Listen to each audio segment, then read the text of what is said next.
और बहुत से लोगों ने बाबा साहब के साथ बेईमानी की कि उसको एक चश्मे से देखने की कोशिश की गई।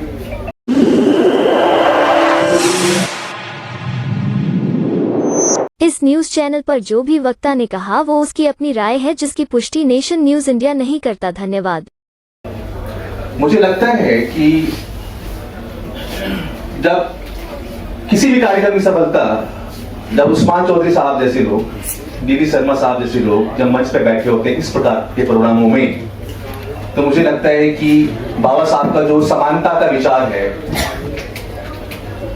और जो पर्सन, जो वर्ड है कॉन्स्टिट्यूशन के अंदर, उसको वो आत्मसात करते हैं। This is successful of understanding of doctor B R Ambedkar. Ambedkar साहब को डाइजेस्ट करना इतना आसान नहीं है, इसीलिए हम सारे बिंदुओं में बात नहीं करते, इसीलिए बड़ी दिक्कत होती है ऑर्गेनाइजर के साथ कि वो कोर्ट पकड़ के नहीं इस पे नहीं बोलना है, इस पे बोलना है। ये संकीर्णता है, इसी संकीर्णता के दायरे को दूर करना है और मुझे लगता है कि उस संकीर्णता को दायरे को दूर करने में डॉक्टर बाबा साहब अम्बेडकर आपकी मदद करते हैं।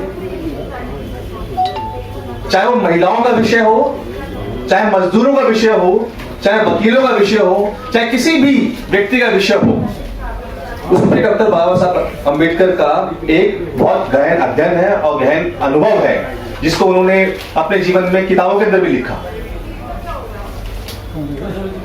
You want to understand the vision of Ambedkar, then you must see the Article 14 of the Constitution. तो कहते हैं ना कि ये दलितों के नेता हैं, ऐसा नहीं है, रिकॉर्ड नहीं है उसमें।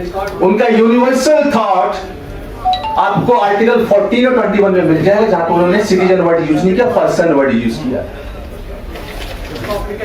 Whatever the fundamental rights available in the Constitution, most of these articles are confined to citizen, but Article 14 and 21 talks about the citizen. That means talking about the globalization. हम कहते हैं कि Ambedkar was a radical humanist.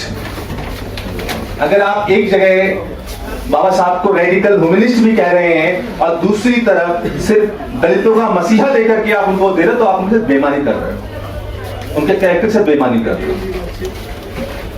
और मुझे लगता है कि हर महिला को इस मुल्क के अंदर ना अम्बेडकराइट होना चाहिए, क्योंकि जितनी बातें, चाहे वो किसी भी जाति की, धर्म की हो,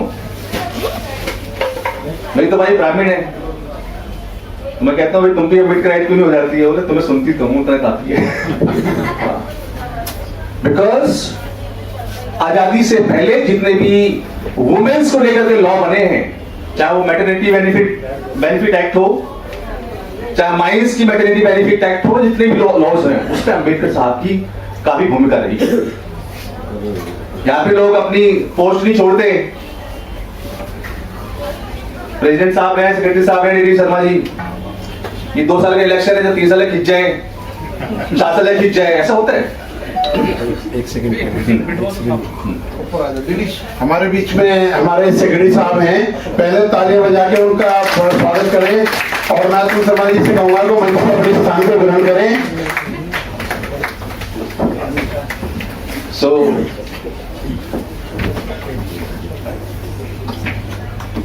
I'm again very happy to see my friend Atul Sharma on the dais.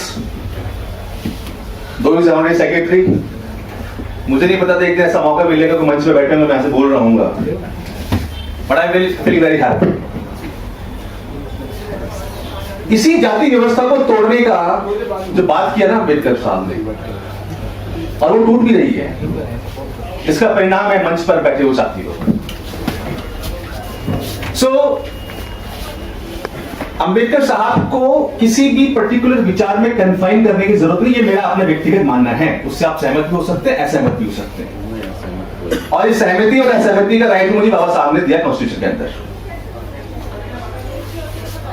क्योंकि जब हम यूनिवर्सलाइजेशन की बात करते हैं, ग्लोबलाइजेशन की बात करते हैं, तो हमें लगता है कि बाबा साहब का विजन कितना बड़ा था, इसीलिए उनकी मूर्तियां, उनके नाम के पुस्तकालय दुनिया भर के अंदर है, इंडिया के अंदर के अलावा। लेकिन शुरू से रहा, मुझे एक किताब पढ़ रहा था, उसमें लिखा कि जब आज के दिन जब बाबा साहब की डेथ हुई तो बाबा साहब की जो डेड बॉडी, उनका ऑफिशियल जो घर था 26 अलीपुर रोड, यहां से जानी थी नागपुर। तो उस समय की तत्कालीन जो सरकार थी, नाम नहीं ले रहा किसी पार्टी का, उन्होंने फ्लाइट के पैसे नहीं दिए थे उनको। This is a reality. When I am saying something, that means I am saying on the base of some facts, and you can challenge me that I can put the reference also. तो उस समय की government ने flight के पैसे नहीं दिए थे कि उनकी डेड बॉडी यहां से वहां चली जाए। फाइनली एक सोसाइटी थी जो वहां पे चलती थी, उन्होंने चंदा इकट्ठा किया और पैसा इकट्ठा किया और उनकी डेड बॉडी को वहां लेकर गए। एंड उसके बाद 1964 तक अम्बेडकर साहब गायब रहे, किसी ने नाम ही नहीं लिया। बिकॉज ये इस देश की बड़ी दुविधाजनक स्थिति है कि बहुत सारे लीडर्स रहे इस मुल्क के अंदर, लेकिन हम उसको जाति विशेष, धर्म विशेष या पर्टिकुलर राज्य को लेकर के उसको सीमित कर देते हैं। अब किसी से बात करें, सर छोटू राम, देखो सिर्फ उनको हरियाणा में मान रहे हैं, साउथ में क्यों नहीं मानते? पेरियार को सिर्फ वहां मानते हैं, यहां पे क्यों नहीं मानते? This is a contradiction in the society. And in 1963 या 64 जब एक समूह ने विरोध किया, अभी बात कर रहे थे सुप्रीम कोर्ट में स्टैचू लग गया, लोग फोटो खिंचवा रहे हैं, डाल रहे हैं फेसबुक पे, it's a good thing. But till 1964 Indian parliament में अंबेडकर साहब की फोटो नहीं थी, तो बाद में लगी। और इस स्टेटस से होता है, लोग अपने लेवल पे करते हैं और होते रहना चाहिए,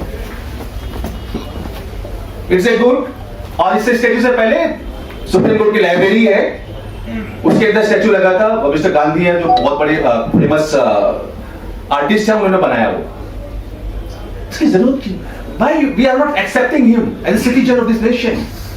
Why we are not accepting as a first Lord Minister of this nation? Why we are not accepting as a reformer, irrespective of anything?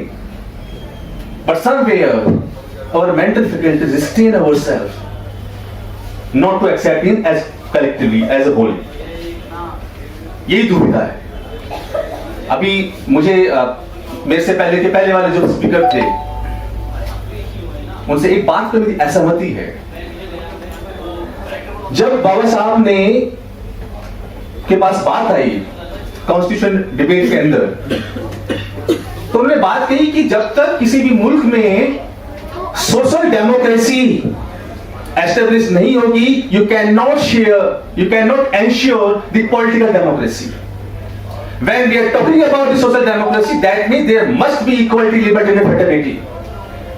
Without execution of liberty, equality and fraternity together, you cannot ensure social democracy. If you cannot ensure social democracy, that means you cannot ensure political democracy in the country. And you have to analyze whether what kind of political democracy we have. बाहर के election में नजर आ जाता है political democracy, social democracy, ज्यादा बुझाने की जरूरत नहीं है। I was talking about he was the first law minister who resigned. Why he resigned? Just on the issue of women. यहाँ पे लोग कोई मिनिस्ट्री नहीं छोड़ रहा, कोई सीट नहीं छोड़ना चाहता। बाहर के इलेक्शन में बात कर रहा था 2 साल में, 3 साल कर लो, 4 साल करा लो। उन्हें लॉ मिनिस्टर को छोड़ दिया। For what? But despite that, he was not recognized as a woman champion leader in this country. Why it is so? Because there's some thought is prevailing in the society कि नहीं, labour की बात कर रहे हो। He was the first person who floated the Labour Party in this country. Trade union bill की उन्होंने बात की। He was a labor leader as well. But हम उनको उस तरीके से नहीं देखते हैं।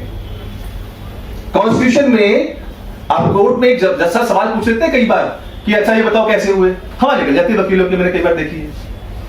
He was the only one person in the Constitutional Assembly where he given the answer of 78,000 questions. Will you able to? No. See the vision of that man.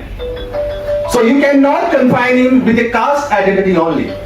You have to see, understanding the ideology he perceived.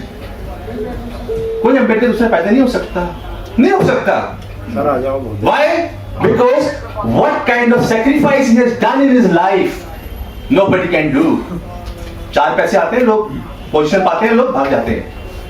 That's why I was talking about when he has completed his LLB in England. उनके पास पैसे नहीं थे वापस आने के लिए India में। Then he given his entire book to his friend कि भाई ये पैसे मेरी किताबें ले, मुझे पैसे दे दे।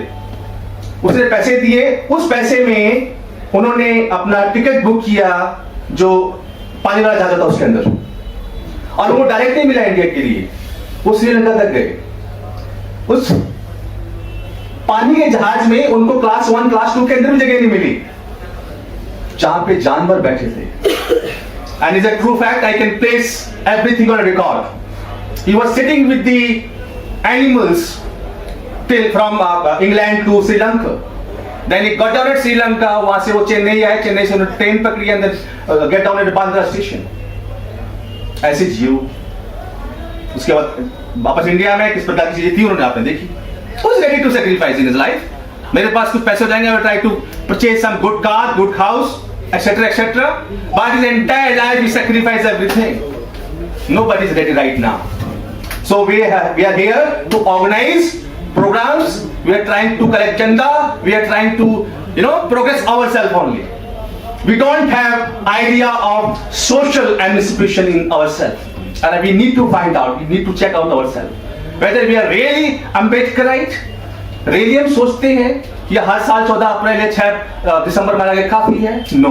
You have to live Ambedkar daily. जब आप सुबह उठते हैं, रात में सोते हैं, अपने परिवार में आप कैसा व्यवहार करते हैं, you have to say it. आप अपने घर में जो भी महिलाएं हैं, चाहे वो आपकी बेटी है, बहन है, बीवी है, माँ है, उससे आप कैसा बिहेव करते हैं, you have to think, you have to observe from the Ambedkar. So what I feel, we all, when I'm saying that I'm not complete, nobody is complete in the world, but we have to learn, we have to achieve, because Ambedkar cannot die. Ambedkar cannot, उनको खत्म नहीं किया जा सकता, ना वो पैदा हो सकते हैं ना खत्म किया जा सकता है। Ambedkar is a thought which can be transferred. It's transferred from generation to generation. I know after me, after Iyer Singh, people will remember him for his contribution, and it is our privilege that we are enough. We studied a lot, and we are trying to transform. So, what I feel in the last, I would like to say, he has given the beautiful document that is Constitution of India. How we use in our daily life. The Constitution of India is a political document, is a social reformative document. And you have to see when you are practicing the court of Delhi or anywhere in the nation, how you are behaving in the court, whether you are defending the rights of the privileged class, depressed class, जिसके बारे में वो बात करते थे। जरूरी नहीं कि 100 रुपए मिला है, 1000 मिला है, लाख रुपए मिला है। How you defend? So what I feel at last, I would like to conclude, Mr. Singh. This is the beauty, those people sitting on the dais. This is the effect of Ambedkar movement. The two friends of mine, apart from their cars, they don't have any hesitation to sit. Earlier it was, ये हुआ करता था. So this is the beauty of the study, which is the beauty of the education. So we have to educate ourselves, and we have to implement, we have to educate. Otherwise, every year we will come and celebrate and we'll go back, and we'll have a chai samosa later on. So I don't think so that this education, the Ambedkar ideology, is not confined to these programs only, and we have to live daily on daily basis. Thank you so much.